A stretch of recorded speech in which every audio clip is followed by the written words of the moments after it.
인생길에서 듣게 되는 두 음성이라는 주제로 말씀을 전하겠습니다. 우리 이제 인생길을 살아가는데 항상 두 음성이 들려와요. 그 음성을 우리가 잘 구별해서 하나님의 음성을 듣고 하나님의 음성에 순종해야 됩니다. 이 잠언서 9장에 보면은 인생길을 걷고 있는 한 젊은 남자가 등장을 하게 되죠. 이제 길을 가고 있는데 길 양쪽에서 두 여인이 서로 자기에게 들어오라고 부릅니다. 저렇게 한 젊은 남자가 길을 가고 있는데 길 양쪽에서 서로 자기에게 오라고 손짓하면서 불러요. 쳐다봤더니 한쪽의 여인의 이름이 우매입니다. 우매무지하다 할 때 우매예요. 또 한쪽에 있는 여인은 지혜입니다. 지혜라고 하는 여인이 부르고 있습니다. 지혜라고 불리는 여인이 큰 소리로 말을 하는데 뭐라고 들어봤더니 잠언 9절 6절에 보라면 뭐라고 부르느냐, 어리석음을 버리고 생명을 얻어라, 명철의 길을 행하라, 그렇게 말을 하고 있어요. 지혜라고 하는 여인이 내 말을 들어라, 내게로 오라, 그렇게 말을 합니다. 또 한쪽에서는 들어봤더니 우매라고 하는 여인이 부르고 있는데 이 여인이 뭐라고 부르냐면은 도둑질한 물이 달고 몰래 먹는 떡이 맛있다, 그러니까 내게로 와라, 내가 이걸 줄 테니. 그리고 두 여인이 부르는 거예요. 그럼 여러분이 두 음성을 잘 들어보세요. 지혜라고 불리는 여인이 큰 소리로 부르는 음성, 어리석음을 버리고 생명을 얻어라, 명철의 길을 행하라. 자, 지혜라고 하는 여인이 부르는 소리는 옳은 소리임에는 틀림없지만 무엇인가 좀 고루하고 딱딱하고 재미없는 소리로 들립니다. 그런데 우매라고 하는 여인이 뭐라 그랬어요? 도둑질한 물이 달고 몰래 먹는 떡이 맛있다, 그러는 거예요. 자, 우매라고 하는 여인이 부르는 소리는 옳지는 않은 것이 분명한데 상당히 호기심을 자극하고 죄악된 우리 육신의 탐욕을 자극하는 매력적인 소리예요. 매력적인 소리. 지혜의 여인은 하나님을 상징하고 우매의 여인은 사탄의 음성을 상징합니다. 사탄을 상징해. 사탄은 항상 와서 몰래 먹는 떡이 맛있다, 도둑질한 물이 달다, 그러니까 정직하게 살 필요 없다는 거죠. 우리가 적당히 살아가면서 약삭빠르게 살아가면서 도둑질을 하더라도 몰래 남의 걸 가져오더라도 하여튼 내 입속을 챙기는 게 이게 지혜로운 거다, 그렇게 부르는 음성이고, 하나님의 음성, 그런 어리석음을 버리고 생명의 길로, 명철의 길로 걸어라. 성경 말씀을 통해서 하나님 우리에게 들려요. 이제 여러분 오늘도 기도를 마치시고 세상으로 나갑니다. 세상에 나가면 이 두 소리가 계속 우리 귀에 들릴 뿐만 아니라 우리 마음속에 계속 들려오죠. 우리는 둘 중에 하나를 선택해서 걸어가는 거지 중간 길은 없습니다. 인생길 가는 동안 여러분 사탄의 음성에 귀 기울이지 말고 하나님의 음성에 귀 기울이고 하나님 말씀만 듣고 말씀대로 순종하는 삶을 살기를 주의 이름으로 축복합니다. 이 잠언의 말씀을 하나님이 왜 주셨겠어요? 이렇게 사는 게 세상 사람들이 볼 때는 어리석은 거예요. 아니, 저 사람 저 고지식하고 너무 정직하고, 저렇게 살아가지고 어떻게 밥 먹고 사나, 이러는 소리예요. 하나님의 말씀이 상당히 재미도 없고, 그러나 그 길로 가야 생명의 길입니다. 세상의 소리는 항상 달콤하게 들어와요. 우리의 탐욕과 욕심을 자극하고 끝까지 하나님 말씀대로 살아서 뭐하냐, 하나님 말씀이 밥 먹여주냐, 양심대로 살아서 뭐하냐, 너 혼자 정직하게 산다고 세상이 바뀌냐, 너 혼자 진실하다고 무슨 이 세상에 정의가 이루어지냐, 너 혼자 그렇게 살지 마, 너 혼자 가난하게 살잖아. 이게 사탄의 소리예요. 사탄의 소리. 나는 지금 어느 소리에 귀를 기울이고 있는지 우리가 점검해 봐야 됩니다. 오늘 말씀이 그런 말씀이에요. 이사야 이 48장 말씀이에요. 오늘 이 48장에 보면 이스라엘 백성들이 굉장한 자부심이 있습니다. 자기들이 자부심이 있어요. 뭐라 그래요? 우리는 하나님의 백성이라 그래요. 우리는 하나님의 이름으로 서원하는 사람이라 그래요. 우리는 하나님의 착한 백성이라 그렇게 자부심을 가지고 있는데, 그러나 그들이 여전히 죄 가운데 있다는 거예요. 하나님의 백성이면 그렇게 살면 안 되는데 하나님의 음성에 귀를 기울이지 않고 자꾸 사탄의 음성에 귀를 기울이고 죄 가운데로 가는 거죠, 이 사람들. 그래서 그 사람들을 향하여 하나님이 책망하시는 말씀입니다. 오늘 말씀이 그러니까 우리 모두에게 해당되는 이 말씀이기 때문에 굉장히 우리가에게 절실한 말씀이다. 오늘 말씀이. 자, 1절 1절 한번 보겠어요. 하나님 이렇게 말하는 야곱의 집이여 이를 들을지어다. 너희는 이스라엘의 이름으로 일컬음을 받으며 이스라엘이라고 일컬음을 받는다는 거예요. 유다의 허리에서 나왔으며 여호와의 이름으로 맹세하며 이스라엘의 하나님을 기념하면서도 이스라엘의 하나님을 그렇게 송축하고 섬기며 살면서도 그렇게 산다고 자부하면서도 그 말이에요. 진실이 없고 공의가 없도다. 이렇게 책망을 하세요. 이 두 가지는 사실 같이 가야 되는 거죠. 예?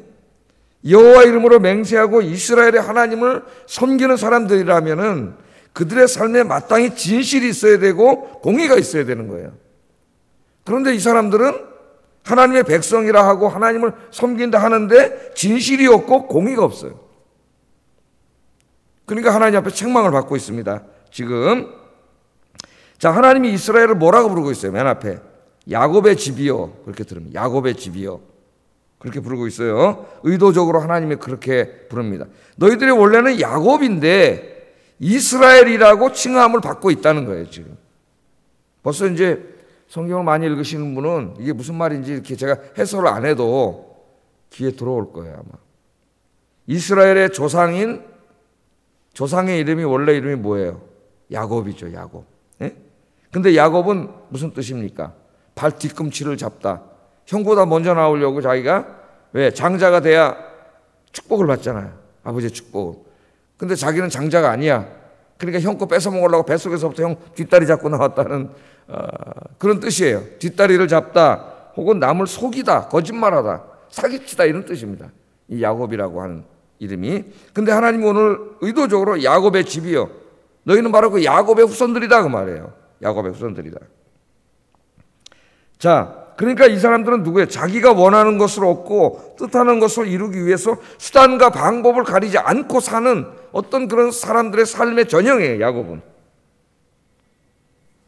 그게 거짓말하고 속이고 불의를 행하고 남을 못 살게 굴어서라도 자기의 그것을 채우고 이런 사람의 전형이죠. 야곱이. 너희가 원래 네 조상이 야곱이고 너희도 다 야곱 같은 인생들이었다 그 말이에요. 그런데 야곱이 어떻게 했어요? 야복 강가에서 자기의 죄를 깨닫고 밤새도록 절하기도 하면서 하나님 앞에 회개하고 매달렸을 때 하나님이 찾아오셨어요. 거기서 야곱이 하나님 얼굴을 보게 됩니다. 그래서 분이엘이라고 하는 이름이 거기서 나왔죠. 분이엘. 야곱의 하나님 얼굴을 보게 되고 하나님께서 네 이름이 뭐냐? 그렇게 물어보죠. 야곱한테. 네 이름이 뭐냐? 이름을 몰라서 물어봤겠어요? 하나님이? 왜 물어봤어요? 네 스스로가 네가 어떤 인생을 살아왔는가 돌아보라는 거죠. 제가 야곱입니다. 야곱이 뭐예요? 나는 이때까지 남 속이고 거짓말하고 정직하지 못하고 남의 눈에 피눈물 나게 하고 내 입속만 챙기고 그렇게 살아왔던 사람입니다. 그렇게 고백했죠. 그랬더니 그 야곱으로서는 하나님의 복을 받을 수가 없어요. 그래서 하나님이 이름을 바꿔주죠. 네 이름을 이제부터 야곱이라 하지 말고 뭐라고 하라고요? 이스라엘이라 하라. 이스라엘은 하나님과 씨름하여 싸워서 이겼다는 말이에요. 위대한 이름입니다. 하나님의 백성이 된 거예요. 예? 너는 이제 야곱이라 하지 말고 이스라엘이라 하라. 그건 이름만 바꿔준 게 아니라 이제는 야곱의 인생을 버리고 누구의 인생을 살으라고요? 이스라엘의 인생을 살으라는 거예요. 하나님의 백성으로서 말씀대로 거룩하게 살아라. 하나님 그래서 이름을 바꿔줬습니다. 그러니까 오늘 하신 말씀이 그겁니다. 네가 야곱의 집 자손들이었지만은 지금은 이스라엘이라고 칭함을 받고 있지 않느냐. 누가 그렇게 해주셨어요? 하나님이 해주셨죠. 그런 복된 이름을 받았으면은 마땅히 하나님 말씀대로 살아야죠. 이름을 바꿔주시고 그 이스라엘 후손들에게 하나님은 하나님의 말씀을 주셨어요. 그게 이제 모세 오경, 모세 율법의 말씀을 주셨죠. 그래서 이스라엘 백성들은 하나님의 말씀대로 살아야 돼요. 세상 사람들처럼 막 살면 안 돼요. 탐욕과 욕심에 빠져가지고 그냥 자기의 입속을 차리기 위해서 막 거짓말하고 불의를 행하고 부정직하고 진실하지 않고 이렇게 살면 안 돼요. 하나님의 백성인 이스라엘이 됐기 때문에 하나님의 말씀대로 살아야 돼요.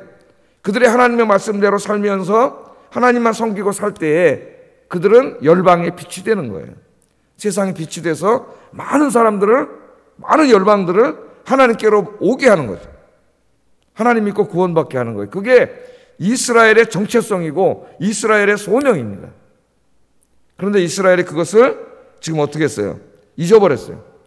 그것을 항상 깨달으면서 살아야 되는데 하나님이 뭐가 없다 그래요? 오늘 말씀에 진실이 없고 공의가 없어요. 어느 나라 어느 민족보다도 진실과 공의가 있어야 되는데 진실과 공의가 없어요. 이스라엘 사람들이 가만히 보니까 하나님 말씀대로 살아가지고는 이게 어떻게 뭐 좀 돈도 못 모을 것 같아. 예? 아니 농사 져가지고 뭐 지금처럼 경작이 탁 사각형으로 다 돼 있는 돈도 아니고 막 삐뚤삐뚤 이런 데도 많은데 모퉁이에 있는 벼는 다 베지 말라 그러지.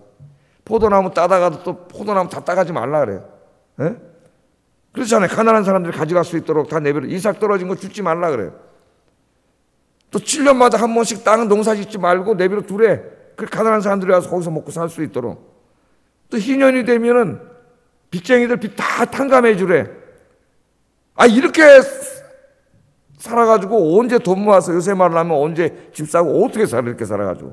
근데 옆에 가난한 사람들을 보니까 그렇게 안 살아요. 다 자기 속 차리고 약사 빠르게 다 그러면서 이렇게 살아가. 그러니까 어떻게 해요? 아 이거 우리 이렇게 살면 안 되겠다 그래가지고 이스라엘 사람들이 열방을 따라간 거예요. 열방이 빛이 돼서 그들을 구원해야 되는데 자기들이 열방을 따라가는 거예요. 세상을 따라가는 거예요. 빛이 돼서 어둠을 밝혀야 되는데 자기들 스스로가 어둠이 되는 거예요. 어둠이. 지금 이스라엘 백성들이 그렇게 살고 있습니다.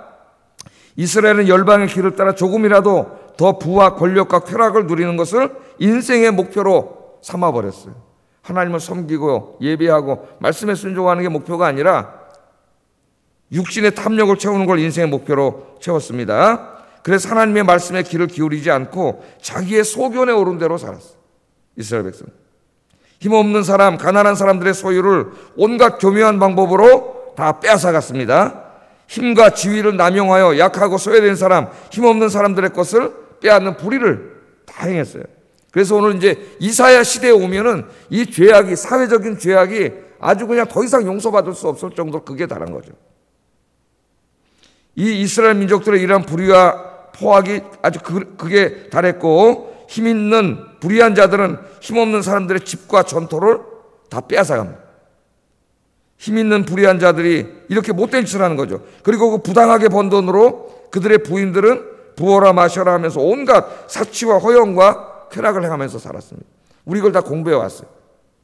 잠깐 3장으로 가보세요. 3장으로 여러분.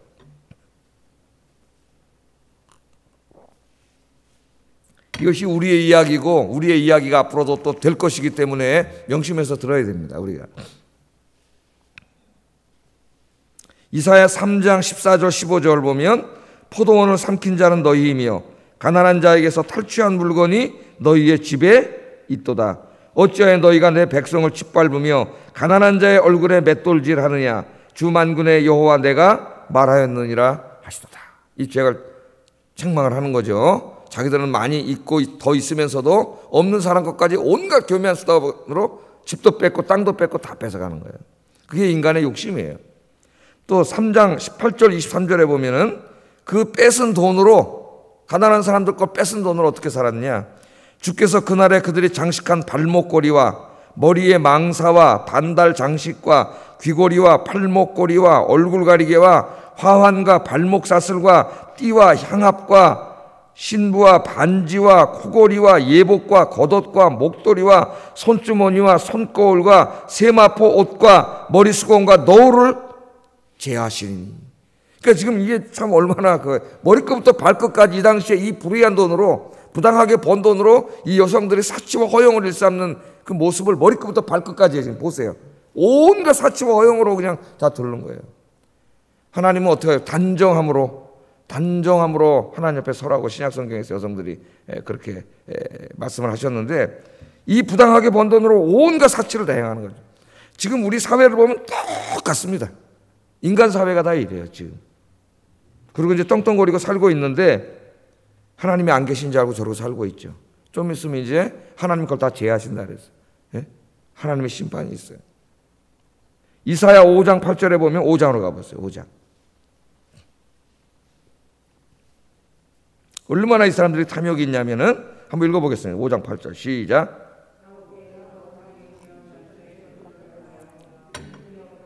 이 땅 가운데서 홀로 거주하려 하는 자들은 화 있을진저. 그렇게 말해요. 이 말은 무슨 뭐 아파트를 말하는 게 아닙니다. 제가 어렸을 때 설교를 듣는데 부흥사 목사님들 오셔가지고 이걸 읽으면서 가옥에 가옥을 더한다 그러니까 이게 아파트래요, 아파트. 참 웃음도 안 나오는 성경 해석을 하고 있는 거죠.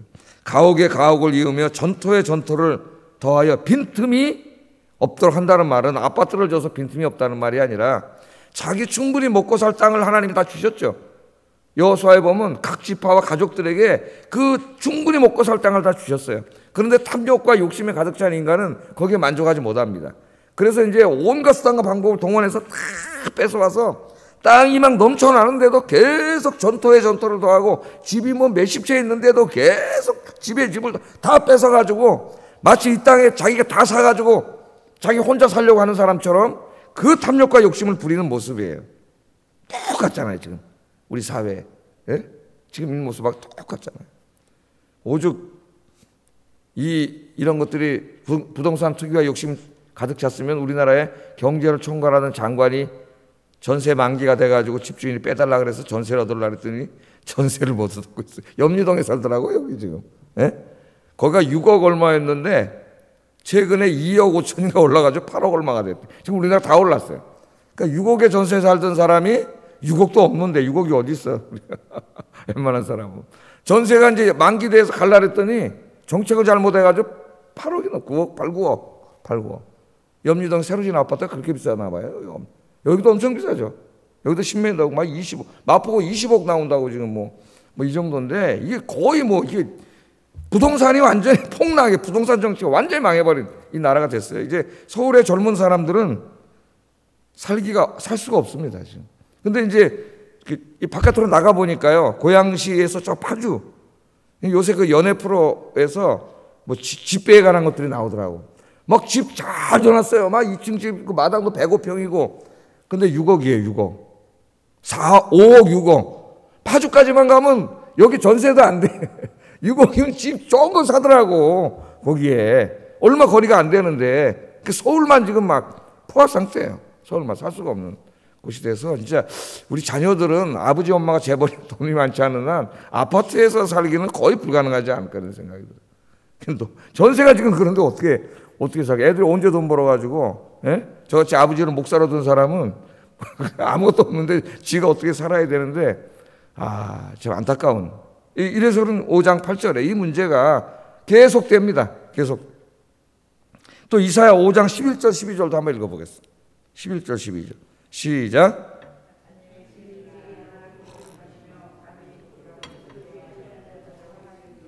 그들의 연회에는 수금과 비파와 소고와 피리와 포도주를 갖추었어도 여호와께서 행하시는 일에 관심을 두지 아니하며 그의 손으로 하신 일을 보지 아니하는도다. 이 돈 번 것으로 여자들은 아까 온갖 사치를 다 행하고 다니고 남자들은 뭐해 가서 술 마시고 부하라 마시라 하고 이렇게 호랑방탕한 삶을 살고 있는 모습을 보여줘요. 그런데 이 사람들이 누구예요 지금? 이스라엘 사람들이에요. 원래 이렇게 살던 인간들이었는데 하나님 불쌍히 여기셔서 이스라엘로 삼아주시고 야곱이었는데 이스라엘로 삼아주시고 하나님의 거룩한 백성으로 삼아주셨는데 입으로는 하나님 백성이라고 우리 하나님 섬기는 사람이라고 입술로는 떠들고 다니지만은 삶에는 맨 이런 삶을 살고 있는 거예요. 진실과 공의가 없는 거예요. 이 사람들 삶에. 그래서 하나님께서 책망하시는 거예요. 책망하시는 거예요. 선지자들을 통해서 계속 하나님 책망하셨죠. 근데도 하나님 말씀에 귀를 기울이지 않습니다. 왜? 이미 그 사람의 마음이 세상에 대한 탐욕과 욕심으로 가득 찼기 때문에 하나님 말씀 들리지 않는 거예요. 여러분 세상에 한번 사로잡히면 하나님 말씀이 들리지 않습니다. 예? 들려도 다 일로 지나가고 이게 설교를 들어도 이렇게 막 가슴이 확 오질 않아요. 그러면서도 뭐라 그러냐? 2절 한번 읽어보세요. 그렇게 살면서도 이 사람들이 하는 말입니다. 읽어보겠습니다. 시작. 그들은 거룩한 성 출신이라고 스스로 부르며 이스라엘의 하나님을 의지한다 하며 그의 이름이 만군의 여호와라고 하나. 예? 오늘 본문 2절 말한 거예요. 본문 2절. 그렇게 살아서 하나님 지금 너의 삶에 진실과 공의가 없다고 책망을 하고 있는데도 우리는 거룩한 성 출신이고 지네가 사는 데가 거룩하대 예루살렘이. 죄로 다 더럽혀놨으면서. 예? 그렇게 부르면 이스라엘의 하나님을 의지하는 사람이라고 한다는 거예요. 그렇게 입으로만 하나님을 믿는 거예요. 입술로만. 그러니까 하나님이 4절에 뭐라 그래요? 4절에 한번 읽어보겠습니다. 시작. 내가 알거니와 너는 완고하며 내 목은 쇠의 힘줄이요 내 이마는 노시라. 하나님 이렇게 책망하셨어. 네가 하나님 믿는 사람이라고? 웃기지 말라는 거죠. 하나님이 완고하고 목에는 쇠 힘줄, 힘줄인데 이게 쇠로 됐다 그래요. 하나님이 쇠 힘줄이고 이마는 놋과 같은 자들이라 그래요. 놋은 이제 구리 말하는 거죠. 자, 목에 여기 우리 힘줄이 쇠로 힘줄됐으면 어떻게 됐겠어요? 목이 굽혀져요, 안 굽혀져요? 안 굽혀지지. 교만해. 딱 이렇게 되는데 어떻게 해요? 교만을 말하는 거예요. 교만. 힘줄이 팍팍 대져가지고 이렇게 부당한 돈으로 권력을 얻고 돈을 벌어서 살아가는데 부끄러워해야 되는데 부끄러워할지도 모르고 오히려 목이 빳빳해져서 돈과 권력이 있다고 교만해진 거예요. 그 말은 뭐 마음은 완고해지고, 마음이 완고해졌어요. 길바닥 마음이 됐기 때문에 말씀이 들어가질 않아요. 길바닥에 씨 떨어지면 돼요, 안 돼요? 아무것도 안 되지. 그냥 새가 와서 쪼먹는다 그랬잖아요, 우리 예수님이. 마음이 너무 완고해졌기 때문에 아무리 하나님이 여기다 복음의 씨를 뿌려도 이게 들어오지 않아요. 마귀가 다 채가버려요. 거기다 목은 빳빳해져서 완전히 교만해 있어. 세상적으로 조금 나쁜 짓 해가지고 그 자리에 올라갔으면서 돈 벌고. 얼굴은 어때요? 이마는? 얼굴은 놋이야, 놋. 놋이 뭡니까, 여러분? 네? 구리예요. 이거 뻔뻔스럽다는 거예요. 죄를 그렇게 짓고도 눈 하나 까딱하지 않은 뻔뻔스러움을 말합니다. 요즘 우리가 우리 사회 안에 이 뻔뻔스러운 사람들을 보자. 텔레비전에서 매일 봐요. 정말 저런 짓을 해놓고도 계속 거짓말을 하고도 정말 눈 하나 깜빡하지 않고 부끄러움이 1도 없어요. 애들 말로 진짜. 꿋꿋이 머리를 구리같이 여기다 세우고 거짓말을 계속하면서도 어떻게 저렇게 사람들이 뻔뻔할 수 있는지, 야, 참 정말 대단하다.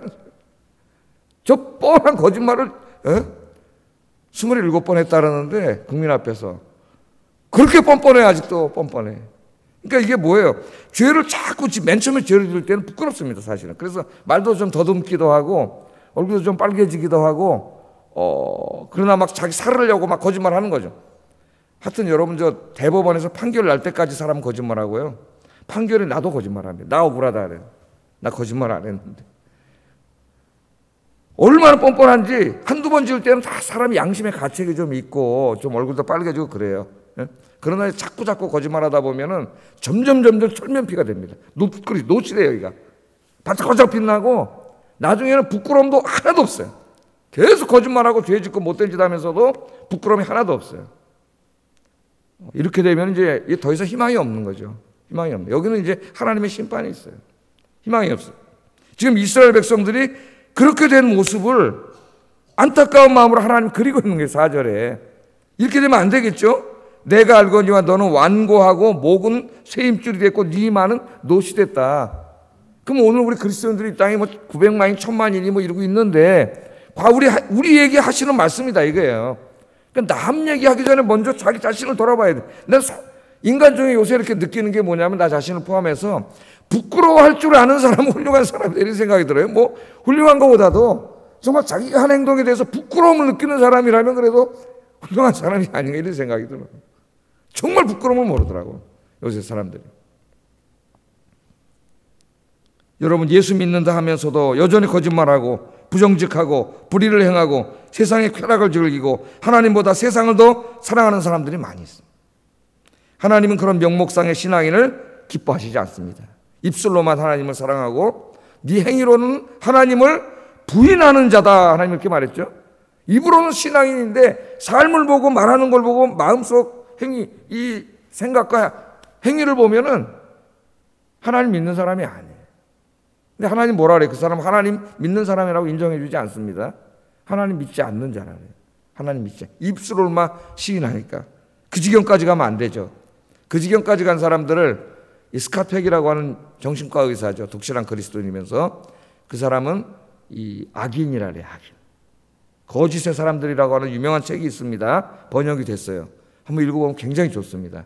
사람들의 죄악 속에 어둠의 권세가 어떻게 역사하는지. 이 정신과 의사죠. 세계적인 정신과 의사인데 신앙인이기 때문에 신앙의 문제로 잘 풀고 있어요. 그런데 이 사람은 죄인과 악인을 나눠요. 우리 모두는 죄인이에요. 죄를 짓지 않는 사람은 없습니다. 그러나 우리가 죄를 지면 어때요? 여러분 마음속에 계시는 성령님이 근심하고 걱정해요. 양심의 센서를 울려요. 비상을 올려요. 그래서 한없이 부끄러워져요, 우리가. 그래서 죄를 안 질 수는 없지만 안 지려고 노력하고 살게 되고, 짓게 되면 정말 하나님 앞에 나와서 정말 진실로 가슴을 찢으면서 통에 잡아가고 살아요. 그런 사람은 죄인이라 그래요, 죄인. 우린 다 죄인이잖아요. 그런데 악인이 있대요. 자기 정신과 의사라면서 많은 사람들을 이제 상담하고 하면서 악인이 있어요. 악인은 오늘 여기 지금 이사야 48장 4절에 이 상태가 된 사람이에요. 완고하고 목은 쇠임 줄이고 이마는 철면피가 된 거예요. 뻔뻔한 사람이 된 거예요. 이 사람은 치료가 되지 않는다 그래서 아무리 해도 치료하기가 어려워요. 그래서 이 사람들 나중에 연구하다 보니까 이것이 어떤 그 심리학자들이 그냥 마음의 문제로만 여기잖아요. 근데 이 사람 나중에 신앙생활 하면서 나중에 보니까 이 마음에는 정말 인간으로서 설명할 수 없는 어떤 엄청난 어둠의 권세가 그 사람을 장악하고 있는 걸 알게 돼요. 어둠의 권세가. 사탄이죠. 그래서 나중에 이 책 뒤에 보면은 이 사람이 축사하는 데 참여를 하게 됩니다. 이 과학자가. 그래서 축사하는 그룹과 축사 사역을 하는데 함께 안 나간대요, 귀신이. 우리 예수님은 능력 있으시니까 그냥 사탄아 물러라면 그 안에 들은 귀신이 나왔지만은, 물론 우리가 예수 믿으면 사탄은 쫓겨나갑니다. 근데 남에게 들은 사탄은 이제 그 사람 예수도 믿지 않는 사람이죠. 그걸 쫓아내주는 건데, 이틀이 걸렸대나 정확히 기억을 잊어버렸어요. 20몇 시간 걸렸대나 정말 오랫동안 거기서 막 같이 그 믿음의 사람들이 기도하고 이랬더니 귀신이 나가더라. 귀신이 나가더라. 그러면서 그 과학자요, 세계적인 정신과 의사가 그 악인의 마음속에 있는 그 어둠의 권세에 대해서 이야기를 해요. 어둠의 권세. 그런데 여러분, 우리 얼마나 감사합니까? 그렇게 나가기 어려운 어둠의 권세가 여러분 예수 믿을 때 어떻게 됐어요? 싹 나가버렸잖아요. 성령님이 들어오시면 어둠의 권세는 쫓겨나가는 줄로 믿습니다. 그 예수 믿는 게 축복인 거예요. 성령님이 오시는데, 하나님이 오시는데 지가 어디 여기 있어. 우리 인간이 그냥 인위적으로 쫓아내면 힘들지만은 성령님이 찾아오시면 그냥 나가는 거죠. 이거는 구분할 줄 알아야 돼요. 내가 예수 믿으면 귀신 쫓겨나가는 거예요. 그래서 우리는 복받은 사람인 줄 믿습니다. 성령님이 여러분 안에 계시기 때문에 우리는 이 4절의 사람이 될 수 없어요. 이렇게 되도록 될 수는 없지만 내버려두면 이 비슷한 사람까지 갈 수가 있어요, 우리가. 그렇게 되면 안 되겠죠. 그래서 하나님 말씀을 주시고 오늘 설교하게 하신 거예요. 말씀을 듣고 새로운 사람으로 오늘도 나를 다시 한번 돌아보고, 하나님 앞에 정말 조그만 죄를 하나 짓더라도 입새에 있는 바람에도 나는 괴로워했다고 했던 그 윤동주 시인의 그 양심, 로마서 7장에 바울이 자기 안에 있는 이 성령의 소욕과 인간의 육신의 소욕이 서로 싸워서 자기가 자꾸 죄 가운데 오는 모습을 보고 안타까워했던 그 모습, 우리 안에 회복되는 이 시간 되기를 주의 이름으로 축복합니다. 자, 그런데 하나님이 이걸 얼마나 안타까워하셨는지 오늘 그래서 제가 17절 19절 같이 읽었어요. 내일은 나머지를 좀 공부하려고 그러고, 하나님 뭐라 그래요? 너희의 구속자시오 이스라엘의 거룩하신 이신 여호와께서 이르시되 나는 내게 유익하도록 가르치고 너를 마땅히 행할 길로 인도하는 네 하나님 여호와다. 내가 말하는데 뭐라 그래요? 네가 나의 명령에 주의하였더라면, 가상법을 쓰고 있어요. 가상법. 하나님이 가상법을 쓰고 있어요. 네가 이렇게 살지 않고 나의 명령에 주의하였더라면 이 바벨론에게 나라 뺏기고 70년 동안 이 고난은 받지 않았을 텐데, 그 말이에요. 네? 네가 나의 명령에 주의하였더라면 내 평강이 강물같이 흘렀을 것이고 내 공의가 바다 물결같이 되었을 것이며 네 자손은 모래같이 많아지고 네 몸의 소생이 모래알 같아서 그의 이름이 내 앞에서 끊어지지 아니하였고 없어지지 아니하였을 텐데, 네가 어떻게 이렇게 살아서 이 모양이 됐고 바벨론에게 나라 다 뺏기고 쫄딱 망해서 70년 동안 이 고생을 하면서 살고 있느냐. 하나님이 이 말씀이에요. 이 말씀. 이미 70년은 다 돼가고 있습니다. 왜 이 말씀을 안타깝게 하세요? 그럼에도 불구하고 하나님이 이들을 구원해 주실 텐데 앞으로도 그렇게 살면 안 된다는 거지. 이제는 70년을 경험했으니까 앞으로는 이렇게 4절처럼 완고하고 목은 쇠임줄이 되고 이마는 노치 되는 뻔뻔한 인생을 살면 안 된다는 거예요. 이제는 그런 희망이 없는 인생이 되는 거예요. 네가 만일 내 말씀에 주의했다면 네가 이렇게 안 됐을 거라는 거예요. 안타깝게 이야기하잖아요. 어떻게 됐을 거라고요? 공의가, 네 사회에는, 이스라엘에는 공의가, 하나님의 정의가 바다 물결 같아. 억울한 일 당하는 사람이 없어요. 네 자손은 모래알같이 풍성해졌고 네 소생들이 그렇게 많아진 상태에서 끊어지지 않고 없어지지 않고 하나님의 샬롬이 가득한 사회가 됐을 텐데, 평강이. 하나님이 안타까워하십니다. 오늘 우리에게 주시는 말씀이에요. 그들에게만 주시는 말씀이 아니라 어떻게 살 거냐 이제. 오늘 이 말씀을 듣고 탐욕과 욕심에 사로잡혀서 너무 세상적으로 인간적으로 계획하면서 살지 말고 말씀에 순종하면서 하나님 말씀대로 한 걸음 한 걸음 걸어가시는 여러분 되기를 주의 이름으로 축복합니다. 우리 말씀을 생각하면서 기도하겠습니다. 내가 누구인가를 아는 게 중요해요. 야곱 같은 인생이었는데 하나님이 우리를 거룩하신 하나님의 백성으로 삼아주셨어요. 하나님의 이름을 부르고 하나님의 이름으로 기도하고 하나님을 섬기고 예비하는 백성으로, 야곱인데 이스라엘로 삼아주셨습니다. 잊지 않게 하시고 하나님 말씀대로 살아서 내 삶과 행위와 말과 인격이 거짓이 없고 진실하고 의로운 진짜 하나님의 백성이 되게 해주세요. 입술로만 하나님의 백성이 아니라 진짜 하나님의 백성. 첫 번째 기도입니다. 두 번째는 내 남은 인생은 나와 온 가족 식구들이 하나님 말씀대로 순종하여 살아서 오늘 하나님이 약속하신 이 영육간의 복을 다 받아 누리게 해주십시오. 기도하겠습니다. 사랑과 은혜가 충만하신 아버지 하나님 감사합니다. 오늘 귀한 말씀을 통해서